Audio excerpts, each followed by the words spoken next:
మన ప్రభువును రక్షకుడైన యేసుక్రీస్తు నామములో వందనాలు. దేవునికి మహిమ కలుగును గాక. ప్రతిరోజు మీతో దేవుడు అనుదిన ఆహారము అని ఈ వాక్య సందేశాన్ని వీక్షిస్తున్నటువంటి దేవుని బిడ్డలందరూ కూడా వారికి సమాధానం కలుగును గాక. ప్రభు అయిన యేసుక్రీస్తు నామములో మీ అందరికీ వందనాలు. ప్రియమైన దేవుని బిడ్డలారా, మరి ఈరోజు వాక్యాన్ని మనం ధ్యానం చేసుకుందాం. మరి కీర్తన గ్రంథము 34వ అధ్యాయము 19వ వచనం గురించి మనం ధ్యానం చేద్దాం. నీతిమంతునికి కలుగు ఆపదలు అనేకములు, వాటన్నిటిలో నుండి యెహోవా వానిని విడిపించును. దేవునికి స్తోత్రం. గమనించాలి, ఈ లేఖనం మనం చదువుకున్నప్పుడు అక్కడ ఏముందంటే నీతిమంతునికి కలుగు ఆపదలు అనేకములు, వాటన్నిటిలో నుంచి యెహోవా విడిపించును. అంటే ఈ లోకంలో చాలామంది అనుకుంటారు, ఏ శ్రమ వచ్చినా కూడా నేను నీతిమంతుణ్ణి కదా, అందుకని నాకు శ్రమలు వచ్చినని చెప్పి కొంతమంది దైవజనులు కావచ్చు, విశ్వాసులు కావచ్చు, చాలామంది వారికి వారే మేము నీతిమంతులు అని చెప్పుకునే వాళ్ళు లేకపోలేదు. చాలామంది అలా అనుకుంటారు. కనీసం 4 ఆదివారాల్లో ఒక్క ఆదివారం కూడా చర్చికి రాని తల్లి కూడా ఇలాగే అనుకుంటుంది, నేను నీతిమంతురాలనే కాబట్టి నాకు శ్రమలు వచ్చినాయి అనుకుంటుంది. ఎందుకంటే దేవుడు మరి బైబిల్లో ఉంది కదా, కీర్తనకారుడు దావీదు రాశాడు, మరి 34:19లో నీతిమంతులు కలుగు ఆపదలు అనేకములని వాళ్ళు కూడా అనుకుంటారు. మరి దేవుని మందిరానికి రానటువంటి పురుషులు ఉంటారు, వాళ్ళు కూడా ఇలాగ అనుకుంటారు. ఎందుకంటే వాళ్ళు దేవునిలో కరెక్ట్గా ఉండరు, వాళ్ళు నీతి నిజాయితీగా ఉండరు, యథార్థంగా ఉండరు. కానీ ఆపదలు వచ్చినప్పుడు ఇగో దేవుని ద్వారాగా వస్తున్నాయని చెప్పేసి కొంతమంది ఊహించుకుంటారు. దేవునికి మహిమ కలుగును గాక. అయితే ఈ లేఖనం ప్రకారంగా మనం ఆలోచించాల్సింది ఏంటంటే, ఈ లేఖనంలో ఒక మాట ఉంది, యెహోవా వానిని విడిపించును. అదే మాట 34వ కీర్తనలో 17వ వచనములు కూడా ఏముంటుందంటే, నీతిమంతుడు మొరపెట్టగా యెహోవా ఆలకించును అని ఉంటుంది. దేవునికి మహిమ కలుగును గాక. నీతిమంతుడు ఎప్పుడైతే ప్రార్థన చేస్తాడో, నీతిమంతుడు ప్రార్థన చేసినప్పుడు యెహోవా ఆలకించి ఎట్టి కష్టం వచ్చినా కూడా ఆ వ్యక్తిని విడిపేస్తాడంట.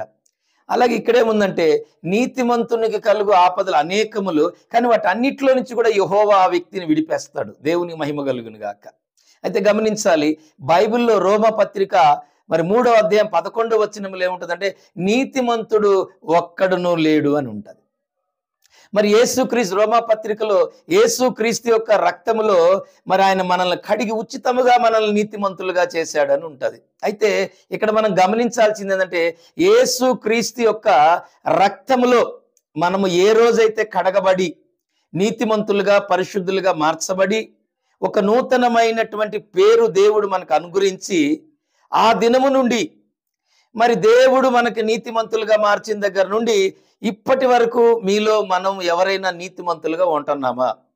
మన మాటలో కానీ, మన చూపులో కానీ, మన క్రియల్లో కానీ, మన నడకలో కానీ, మన ఆలోచనలో కానీ, మన పద్ధతుల్లో కానీ, దేనిలోనైనా కానీ, దేవుని విషయంలో కానీ, లోకములో కానీ, ప్రతి స్థలములో ప్రతి చోట ఎక్కడైనా కానీ నువ్వు నీతిమంతుడిగా ఉన్నావా? ఒకసారి నువ్వు ఆలోచించు. నువ్వు నీతిమంతుడిగా బ్రతకగలుగుతున్నావా? యథార్థంగా బ్రతకగలుగుతున్నావా? నీ మాటలో యథార్థత ఉందా? నువ్వు చేసే పనిలో యథార్థత ఉందా?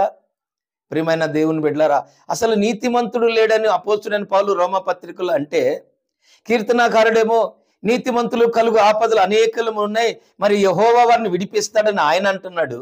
అదే 34:17లో కూడా అక్కడ కూడా నీతిమంతుడు మొరపెట్టగా యెహోవా ఆలకించును అంటున్నాడు. అసలు నీతిమంతుడు ఎవరు? అసలు నీతిమంతుడు అంటే ఎవరు? ప్రియమైన దేవుని బిడ్డలారా, ఇక్కడ పిలాతు చూడండి, మత్తయి సువార్త 27వ అధ్యాయం 19వ వచనంలో ఒక మాట ఏముందంటే, అతడు న్యాయపీఠం మీద కూర్చుండినప్పుడు అతని భార్య, నీవు ఆ నీతిమంతుని జోలికి పోవద్దు అని అంటుంది. దేవుని స్తోత్రం. ఈ పొద్దు ఆయనను గూర్చి నేను కలలో మిక్కిలి బాధపడుతునని అతని యొద్దకు వర్తమానం పంపింది. ఎప్పుడైతే పిలాతు న్యాయపీఠం మీద కూర్చున్నప్పుడు పిలాతు భార్య వచ్చి ఏం చెప్తుందో తెలుసా అండి? ఆ నీతిమంతుని జోలికి పోవద్దు, అతని గురించి నాకు కలలో నేను మిక్కిలి బాధపడ్డాను, అతని గురించి నాకు సమస్తము బయలుపరచబడింది, అతను నీతిమంతుడు, అతను పరిశుద్ధుడు అని చెప్పి నేను తెలుసుకున్నాను, అతను జోలికి మాత్రం నువ్వు పోవద్దని చెప్పి ఒక రాజుకి తన భార్య చెప్తుందండి. మీరు గమనించండి, అసలు నీతిమంతుని జోలికి పోతే అసలు ఏం జరుగుతుంది? నీతిమంతుని జోలికి పోతే ఏం జరుగుతుంది? అబ్రహాము భార్యని తీసుకొని వెళ్ళినప్పుడు వేరే రాజు తీసుకెళ్ళినప్పుడు అబ్రహాము భార్యను బట్టి ఆ యొక్క ఊరిలో ఉన్నటువంటి వారి గర్భాలను దేవుడు మొత్తాన్ని మూసివేస్తానని చెప్పాడు. వారి కలలో మాట్లాడాడు. అక్కడ వెంటనే వారు భయపడ్డారు. ఈరోజు ప్రియమైన దేవుని బిడ్డలారా, ప్రతి స్థలములో ప్రతి చోట అనేక మంది దైవజనులను కొడుతున్నారు, హింసిస్తున్నారు. అనేక మంది విశ్వాసాలను కొడుతున్నారు, చర్చిలు కూల్చేస్తున్నారు.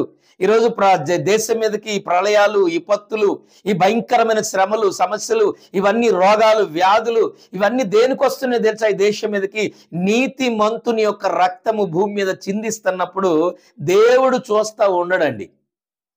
అందుకని ఇవాళ చాలా మంది చేస్తున్న పొరపాటు ఏంటంటే అనేక మంది దైవజనులను హింసిస్తున్నారు, దైవ సేవకురాలను హింసిస్తున్నారు, సంఘాలను హింసిస్తున్నారు, సంఘాలను కూల్చేస్తున్నారు, చర్చిలు మందిరాలను కూల్చేస్తున్నారు.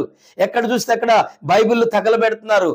భయంకరమైనటువంటి భూతులు, హింస, భయంకరమైన పరిస్థితులు చేసి దేవుని పరిచర్యను సర్వనాశనం చేయాలనేటువంటి అనేక మంది మతోన్మాదులు కంకణం కట్టుకొని చేస్తున్నారు. కాబట్టి ఇవాళ భూమి మీద ఎలాంటి భయంకరమైన పరిస్థితులు అలుముకుంటున్నాయో మీకు చూస్తున్నారండి. భయంకరమైన పరిస్థితులు కలుగుతున్నాయి. ఎందుకు ఇవన్నీ జరుగుతున్నాయి అంటే నీతిమంతుల జోలికి వెళ్తున్నారు, పరిశుద్ధుల జోలికి వెళ్తున్నారు. యేసు క్రీస్తు యొక్క రక్తంలో ఎవరైతే కడగబడ్డారో వాళ్ళంతా నీతిమంతులుగా మార్చబడ్డారు. దేవుని కనుదృష్టి, దేవుని కృప, దేవుని యొక్క ప్రేమ వారి మీద ఉంటది. ఆయన కనుదృష్టిలో వాళ్ళు ఉంటారు కనుక వాళ్ళని హింసించినప్పుడు దేవుడు చూస్తా ఊరుకోడండి. వాళ్ళు ఆరాధిస్తున్న దేవుడు ఎలా ఊరుకుంటాడు? ఆయన అంటాడు, నా బిడ్డను ముట్టివారు నా కనుగుడ్డును ముట్టినట్లని దేవుడే చెప్పాడు. అలాంటప్పుడు భయంకరముగా మీరు హింసిస్తున్నప్పుడు, భయంకరంగా నిందలు అవమానాలు చేస్తున్నప్పుడు దేవుడు ఊరుకోడని. అందుకనేనండి భయంకరమైన జబ్బులు ఈ దేవుడు కలుగు చేస్తున్నాడని మీకు చెప్పట్లేదు, కానీ ఇవన్నీ మనం కోరి తెచ్చుకుంటున్నాము. ఇవన్నీ కూడా రావడానికి భయంకరమైన ప్రళయాలు, భూకంపాలు, భయంకరమైన తుఫాన్లు, వర్షాలు, ఊర్లు, వాడలు, పల్లెలు ఇవన్నీ కొట్టుకుపోవటానికి, జనాలు కుప్పలుగా మరి శవాలుగా మారిపోయి చనిపోయి కొట్టుకొని వెళ్ళిపోవడానికి దీనంతటికి కారణం ఏంటో తెలుసా అండి? ఇదంతా ప్రకృతి అంత ఉగ్రత. ఈ ప్రకృతి అంతా ఎవరు? ఈ ప్రకృతి అంతా దేవుని సృష్టి. ఇదంతా పంచభూతాలు, ఇవన్నీ దేవుని యొక్క సృష్టి. దేవుని బిడ్డలు హింసిస్తున్నప్పుడు పంచభూతాలు కూడా సహించలేకపోతా ఉన్న ఈ భయంకరమైన ఈ పాపాన్ని, ఎక్కడికి వెళ్ళినా ఎక్కడ చూసినా కానీ ఘోరమైనటువంటి పాపం, భయంకరమైన హింసలు, ఇలాంటి పరిస్థితుల మధ్యలో సంచరిస్తున్నటువంటి బిడ్డలు ఎంతో మంది, క్రైస్తవులు ఎంతో మంది నశించిపోతున్న వారి కోసం వాళ్ళు ప్రార్థన చేస్తూ ఉన్నారు. త్రాగుబోతుల కోసం, వ్యభిచారుల కోసం, భయంకరమైన పాపములో, రోగములో, రోతలో, ఆ భయంకరం అట్టడుగుపోయి పేదరికం, దరిద్రం, లేమి, కరువు, అనేకమైన బంధకాల్లో ఉన్న వారిని బయటికి విడిపించాలి, వారి సమస్యల నుంచి, బంధకాల నుంచి బయటికి తీసుకురావాలని వాళ్ళు ప్రార్థన, కన్నీటి ప్రార్థన, ఉపవాస ప్రార్థనలు ఉండి వాళ్ళు ప్రార్థనలు చేస్తూ ఉంటే మతోన్మాదులు ఎంతో మంది వాళ్ళని హింసిస్తున్నారు, నిందిస్తున్నారు, అవమానపరుస్తున్నారండి. అందుకనే ప్రకృతి ప్రళయమై మీదకు వస్తూ ఉంది. దేవుని స్తోత్రం. ప్రకృతి ప్రళయమే వస్తూ ఉంది. అందుకనండి ఈ భయంకరమైన జబ్బులు, భయంకరమైనటువంటి పరిస్థితులు దేనికి కలుగుతున్నాయంటే అందుకనే ఆ పిలాతు భార్య చెప్తుంది, ఆ నీతిమంతుని జోలికి వెళ్ళొద్దు. ఆయన జోలికి వెళితే మన పరిస్థితులు తారుమారైపోతాయి. మనం భూమి మీద బట్ట కట్టలేము, మనం బాగుపడలేము, మనం తినడానికి తిండి ఉండదు, మన ఊరి మీదకి, మన దేశం మీదకి కరువులు వస్తాయి, రోగాలు వస్తాయి, శ్రమలు వస్తాయని ఇవన్నీ ఆమె గ్రహించి తన భర్తతో చెప్తుందయ్యా ఆయన జోలికి వెళ్ళొద్దు, ఆయన నీతిమంతుడు. Praise the Lord. గ్రహించాలి. దేవునికి మహిమ కలుగును గాక. ప్రతి ఒక్కరి నేత్రములు పరిశుద్ధాత్మ దేవుడు తెరుచును గాక. యేసు నామములో ప్రతి నేత్రము తెరవబడును గాక. Praise the Lord. దేవునికి మహిమ కలుగును గాక. దేవుడి మాటలు దీవించును గాక. ఆమేన్. చిన్న ప్రార్థన చేసుకుందాం. మన ప్రభువును రక్షకుడైన యేసుక్రీస్తు నామములో ప్రభువా నీకు వందనాలు. నాయన కనికరించండి. That's leave it to the holy spirit of the god. Very well pronounces leave it to the Holy Spirit. By love hand with the Savior your Father, does now with the cell it to the slave in the holy. The craftus leave it to the moly and process leave it to the Holy Father. But now he'll attow this crane die within soul. It travel to erect the slave to the mole and even process live in the God. యేసు నామములో తండ్రి, is I will your fill at through the slave. Now on the Savior your finger and uses law ever you and process leave it to the God. అయా నీ కృప, నీ కాపుదల, మీ సన్నిధి ప్రతి బిడ్డకు తోడుగుంచమని, వాక్యం వింటున్న బిడ్డలందరినీ దీవించి అనేకుల నేత్రాలు తెరవమని యేసు నామములో అడుగుచున్నాను తండ్రి. Amen, amen, amen. God bless you అందరికీ.